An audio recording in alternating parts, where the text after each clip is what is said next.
Hi ಎಲ್ರಿಗೂ ನಮಸ್ಕಾರ. Welcome back to my YouTube channel. ಎಲ್ರಿಗೂ ಯುಗಾದಿ ಹಬ್ಬದ ಹಾಗೂ ಹೊಸ ವರ್ಷದ ಶುಭಾಶಯಗಳು. ಎಲ್ಲರ ಜೀವನದಲ್ಲೂ ಬೇವು ಬೆಲ್ಲದ ಥರ ಕಷ್ಟ ಸುಖಗಳು ಸಮನಾಗಿರಲಿ. ಬೇವು ಯಾರಿಗೂ ಹೆಚ್ಚಾಗೋದು ಬೇಡ, ಬೆಲ್ಲ ಯಾರಿಗೂ ಕಮ್ಮಿ ಆಗೋದು ಬೇಡ. ಸೊ ಎಲ್ಲರ ಜೀವನದಲ್ಲೂ ಬೇವು ಬೆಲ್ಲ ಸಮವಾಗಿರಲಿ ಅಂತ ಹೇಳ್ತಾ ಈ ವಿಡಿಯೋನ ಶುರು ಮಾಡ್ತಾ ಇದ್ದೀನಿ. ಯಾವ ವಿಡಿಯೋ ಅಂತ ಗೊತ್ತಿರುತ್ತೆ. ಇದು ಯುಗಾದಿ ಹಬ್ಬದ ಬ್ಲಾಗು. ಸೊ ಯಾರೆಲ್ಲ ಫಸ್ಟ್ ಟೈಮ್ ನನ್ನ ಚಾನಲ್ನ ಸಬ್ಸ್ಕ್ರೈಬ್ ಮಾಡ್ಕೊಳ್ಳದೆ ನೋಡ್ತಿದ್ರೆ ದಯವಿಟ್ಟು ಚಾನಲ್ಗೆ ಸಬ್ಸ್ಕ್ರೈಬ್ ಮಾಡ್ಕೊಳ್ಳಿ, ಲೈಕ್ ಮಾಡಿ, ಶೇರ್ ಮಾಡಿ, ಕಮೆಂಟ್ ಮಾಡಿ ಅಂತ ಕೇಳ್ಕೊತೀವಿ. ವಿಡಿಯೋನ ಶುರು ಮಾಡ್ತಾ ಇದ್ದೀನಿ. ಇದು ಯುಗಾದಿ ಹಬ್ಬದ ಬ್ಲಾಗಲ್ಲಿ ನಂದು ರಜಾ ಇರೋದ್ರಿಂದ ನಾನು ಇವತ್ತು ಡ್ಯೂಟಿಗೆ ಹೋಗಿಲ್ಲ. ಸೊ ಯಾವ್ಯಾವ ಥರ ನಮ್ಮ ಮನೇಲಿ ಹಬ್ಬ ಮಾಡ್ತಾರೆ ಅಂತ ತೋರಿಸ್ತಾ ಇದ್ದೀನಿ. ಸೊ ಬನ್ನಿ ನೋಡೋಣ. ಹಾಯ್ ಹಾಂ ಹ್ಯಾಪಿ ಯುಗಾದಿ ಟು ಆಲ್. ಎಲ್ಲರಿಗೂ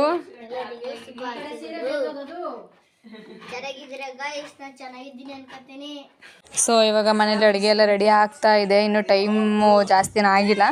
ಸೊ ಇವಾಗ ನೆಕ್ಸ್ಟು ಇದೇ ಗ್ಯಾಪಲ್ಲಿ ದೇವಸ್ಥಾನಕ್ಕೆ ಹೋಗಿ ಬಂದುಬಿಡ್ಬೇಕು. ಸೊ ನಾವು ವರ್ಷ ಟೈಮ್ ಸಿಕ್ತಾಗೆಲ್ಲ ಈ ದೇವಸ್ಥಾನಕ್ಕೆ ಹೋಗ್ತಾನೆ ಇರ್ತೀನಿ. ಸೊ ನೆನ್ನೆ ವ್ಲಾಗಲ್ಲಿ ಹೇಳಿದೆ ಯಾವ ದೇವಸ್ಥಾನಕ್ಕೆ ಹೋಗ್ತೀನಿ ಅದನ್ನು ಕೊನೆವರೆಗೂ ನೋಡಿ ಅಂತ. ನಾನು ಹೋಗ್ತಿರೋದು ನಾರ್ಮಲಾಗಿ ಆಯುಧ ಪೂಜೆ ಹಬ್ಬದಲ್ಲಿ ಹೇಳಿದ್ನಲ್ಲ, ಸೊ ಅದೇ ದೇವಸ್ಥಾನಕ್ಕೆ ಹೋಗ್ತಾ ಇರೋದು. ನನ್ನ ಸಬ್ಸ್ಕ್ರೈಬರ್ಗೆ ಏನು ಹೇಳಕ್ಕೆ ಇಷ್ಟಪಡ್ತೀಯ? ದಯವಿಟ್ಟು ಯಾರು ಸಬ್ಸ್ಕ್ರೈಬ್ ಮಾಡಲೇಬೇಡಿ. ಕಿತ್ತೋದಂಗೆ ರೋಡ್ ಹೊಡೀರಿ ಲೋಪಾರ್ ನನ್ನ ಮಕ್ಕಳ.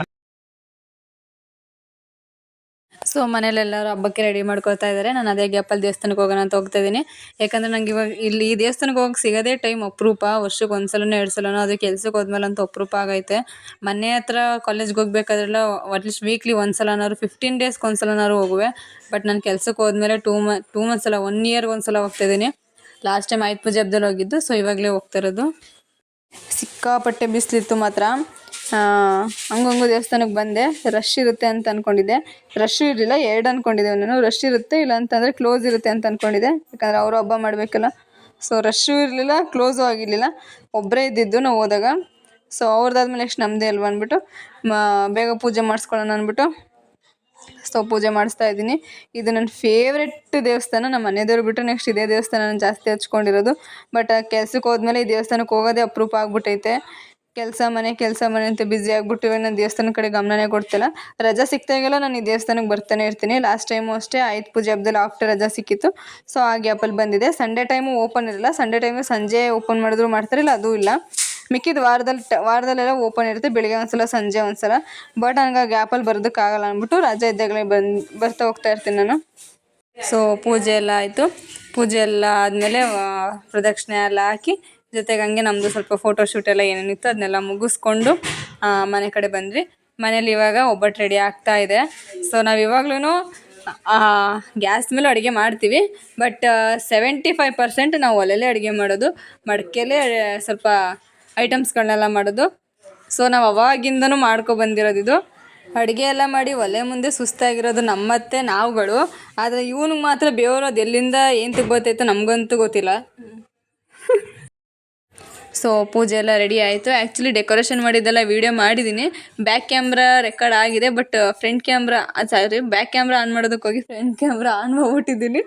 3 ನಿಮಿಷ ವೀಡಿಯೋ ಆಗೈತೆ. 3 ನಿಮಿಷ ವೀಡಿಯೋದಲ್ಲೂ ಏನೂ ರೆಕಾರ್ಡ್ ಆಗಿಲ್ಲ. ಫುಲ್ಲು ಬ್ಲ್ಯಾಕ್ ಆಗಿಬಿಟ್ಟಿತ್ತು. ಸೊ ಅದಕ್ಕೆ ಅದನ್ನು ಡಿಲೀಟ್ ಮಾಡಿ ಎಷ್ಟು ವೀಡಿಯೋ ಮಾಡಿದ್ದೀನಿ ಅದನ್ನು ಮಾತ್ರ ಅಪ್ಲೋಡ್ ಮಾಡಿದ್ದೀನಿ. ಸೊ ನಾವು ವರ್ಷದಲ್ಲಿ 3 ಸಲ ಈ ಥರ ಪೂಜೆ ಮಾಡ್ತೀವಿ. ಇದು ಮಂಡ್ಯ ಸೈಡ್ ಮಾತ್ರ ಮಾಡ್ತಾ ಇರ್ತಾರೆ. ಮಂಡ್ಯದವ್ರಿಗೆ ಗೊತ್ತಿರುತ್ತೆ. ಈ ಸಲ ಅಂದರೆ ಮಂಡ್ಯದಲ್ಲಿರೋರು 75% ಜನ 3 ಸಲ ಮಾಡ್ತಾರೆ. ಮಿಕ್ಕಿದವರೆಲ್ಲ ಯುಗಾದಿ ಹಬ್ಬಕ್ಕೆ ಒಂದೇ ಮಾಡ್ತಾರೆ, ಇಲ್ಲ ಮಹಾಲಯ ಅಮಾವಾಸ್ಯೆಗೆ ಮಾತ್ರ 1 ಸಲ ಮಾಡ್ತಾರೆ. ನಾವು ವರ್ಷದಲ್ಲಿ 3 ಸಲ ಈ ಥರ ಪೂಜೆ ಮಾಡ್ತೀವಿ. ಯಾರ್ಯಾರು ವರ್ಷದಲ್ಲಿ 3 ಸಲ ಈ ಥರ ಪೂಜೆ ಮಾಡಿದರೆ ಕಮೆಂಟ್ ಮಾಡಿ ನೋಡೋಣ. ಸೊ ಪೂಜೆ ಎಲ್ಲ ಆದಮೇಲೆ ಮಾಮೂಲಿ ವರ್ಷ ಹೆಂಗೆ ಮಾಡ್ತೀವಿ, ಪೂಜೆ ಮುಗಿಸ್ಕೊಂಡು ಈಚೆ ಕೂತ್ಕೊಂಡು ಮತ್ತೆ ಒಳಗಡೆ ಹೋಗಿ ಮತ್ತೆ ಪೂಜೆ ಮಾಡಿ ಊಟನ ಶುರು ಮಾಡ್ತೀವಿ.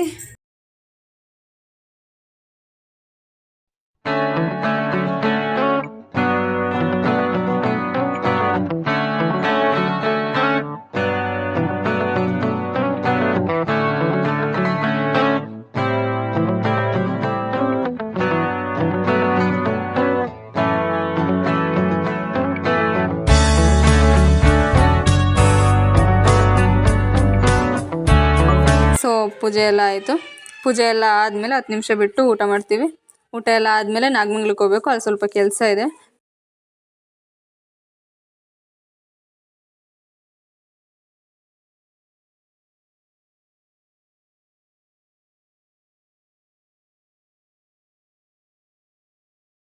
ಸೊ ಊಟನೂ ಆಯಿತು, ಪೂಜೆನೂ ಆಯಿತು, ಎಲ್ಲ ಆದಮೇಲೆ ಇವಾಗ ನೆಕ್ಸ್ಟು ನಾವು ಕಳಶ ಮಡಗಿರ್ತೀವಲ್ಲ ದೇವ್ರ ಮುಂದೆ, ಸೊ ಅದನ್ನು ತೊಗೊಂಡೋಗಿ ಇವಾಗ ಬೇವಿನ ಮರಕ್ಕೆ ಹಾಕ್ತೀವಿ. ಎಂತಕ್ಕೆ ಅಂತಂದರೆ ಇದು ಹಿರಿಯರು ಬಂದು ಕುಡ್ದಿರೋ ನೀರಂತೆ.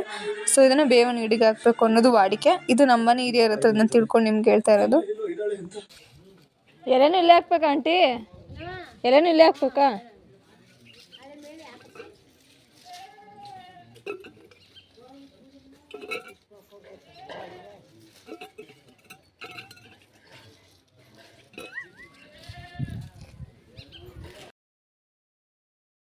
ಸೊ ಇವಾಗ ನೆಕ್ಸ್ಟು ಪೂಜೆ ಎಲ್ಲ ಆಯಿತು. ಎಲ್ಲ ಆದಮೇಲೆ ನಾನು ನಾಗಮಂಗಲ ಹೋಗಬೇಕು, ಸ್ವಲ್ಪ ಕೆಲಸ ಇದೆ ಅಂತ ಹೇಳಿದ್ನಲ್ಲ. ಸೊ ಆ ಕೆಲಸ ಏನಪ್ಪ ಅಂತಂದರೆ ನಾನು ತಂಬ್ಲೈನೆಲ್ಲ ಹಾಕಿದ್ದೀನಿ ಏನು ಕೆಲಸ ಅಂತ.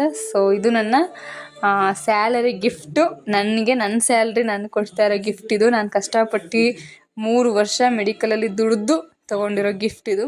ಸೊ ಅದೇನು ಅಂತ ತೋರಿಸ್ತೀನಿ ಬನ್ನಿ. ನಾವು ಕಷ್ಟಪಟ್ಟು ದುಡ್ಡಲ್ಲಿ ನಾವು ಮನಸಾರೆ ಕೂಡಿಟ್ಟು ಎಷ್ಟು ಕಷ್ಟಪಟ್ಟಿರ್ತೀವಲ್ವ, ಬೇವ್ರು ಸುರಿಸಿ ನಾವು ದುಡ್ದಿರೋ ದುಡ್ಡಲ್ಲಿ ನಾವು ಇದನ್ನೆಲ್ಲ ಒಂದು ಸಣ್ಣದಾಗಿ ಇದನ್ನು ಮಾಡಿಸ್ಕೊಂಡಾಗ ತೊಗೊಂಡಾಗ ಎಷ್ಟು ಖುಷಿ ಆಗುತ್ತೆ ನಮ್ಮ ಮನಸ್ಸಿಗೆ. ನಂಗೊಂಥರ ಪ್ರೌಡ್ ಫೀಲ್ ಆಗ್ತಿತ್ತು ಇದನ್ನ ನಾನು ತೊಗೋಬೇಕಾದ್ರೆ. ಸೊ ಎಲ್ಲ ಶಾಕ್ ಏನು ಆಗೋಕ್ಕೆ ಹೋಗಬೇಡಿ. 3 ವರ್ಷ ದುಡ್ದಿರೋದ್ರಲ್ಲಿ ಇದನ್ನು ತೊಗೊಳಕ್ಕಾಗುತ್ತೆ ಅಂತ. 90% ಅಮೌಂಟ್ ನಂದು, 10% ನಮ್ಮ ಅಮ್ಮಂದು.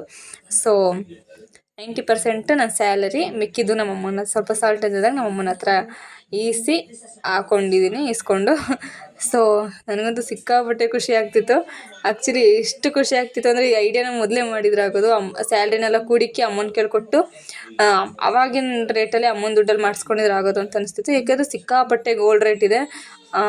ಇವಾಗ ನಾನು ಮಾಡಿಸ್ಕೊಂಡಾಗ ಸುಮಾರು ಇದು ಆ್ಯಕ್ಚುಲಿ 3 months ಬ್ಯಾಕೆ ನಾವು ಮಾಡಿ ಹಾಕಿದ್ದು. ಸೊ ಆಮೇಲೆ ಇದನ್ನು ಅಮೌಂಟ್ ಕೊಟ್ಟು ಇಸ್ಕೊತಾ ಇರೋದು. ಗೊತ್ತಿರೋರು ಅಂತ ಬಿಟ್ಟಿದ್ದಾರೆ, ಜೊತೆಗೆ ಅವ್ರೇನು ಫ್ರೀಯಾಗಿ ಏನು ಬಿಟ್ಟಿಲ್ಲ, ಸ್ವಲ್ಪ ಇಂಟ್ರೆಸ್ಟು ಸೇರಿಸಿದ್ದಾರೆ. ಸೊ ನಾನು ಗೋಲ್ಡ್ ರೇಟ್ ಜಾಸ್ತಿ ಆಗುತ್ತಲ್ಲ ಅಂತ ಮುಂಚೆನೇ ಅಡ್ವಾನ್ಸ್ ಕೊಟ್ಟು ಬುಕ್ ಮಾಡ್ಕೊಂಡಿದ್ದೆ.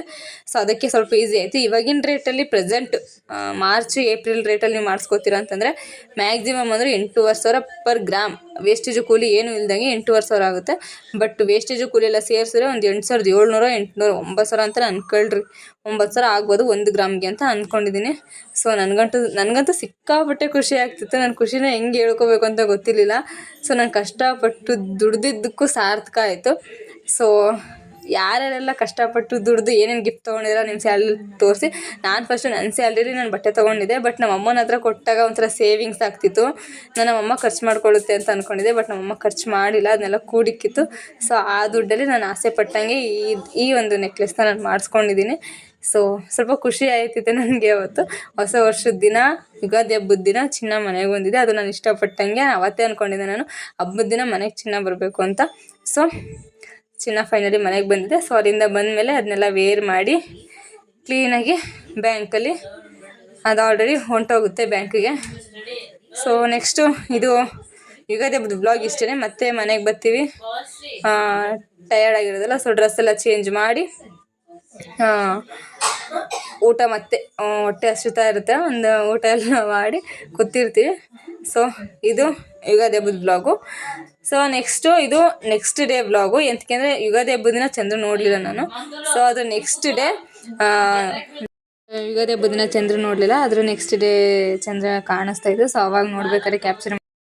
ಈ ವರ್ಷ ಚಂದ್ರ ಕೊಟ್ಟಿರೋ ಸೂಚನೆ ಬಂದುಬಿಟ್ಟು ಚಿನ್ನ ಜಾಸ್ತಿ ಅನ್ನ ಕಮ್ಮಿ ಅಲ್ವಾ? ಅಯ್ಯೋ ಯಾವ್ದು ಕಮ್ಮಿ ಯಾವ ಜಾಸ್ತಿ ಬರೀವ.